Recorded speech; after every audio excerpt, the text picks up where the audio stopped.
Mirtazapine is an antagonist of alpha-2 adrenergic, serotonin, and histamine H1 receptors. It is a drug used to treat major depressive disorder. In this video, I'll share my visual mnemonic to help you remember all the important information about mirtazapine so you'll be ready for test day. Our scene takes place deep in a swamp where there's trouble brewing. Literally, a ruthless poacher has been hunting the local alligators to turn them into stew. But there's more than just gators in these waters. Look there. A mermaid has found the poacher's campsite and has come to rescue her aquatic friends. Let this mermaid remind us of mirtazapine. Get it? Because mermaid sounds like mirtazapine. Mirtazapine is a drug used to treat major depressive disorder.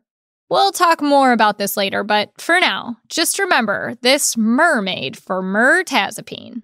Watch the full version of this video and learn more about this topic by clicking above the left arrow.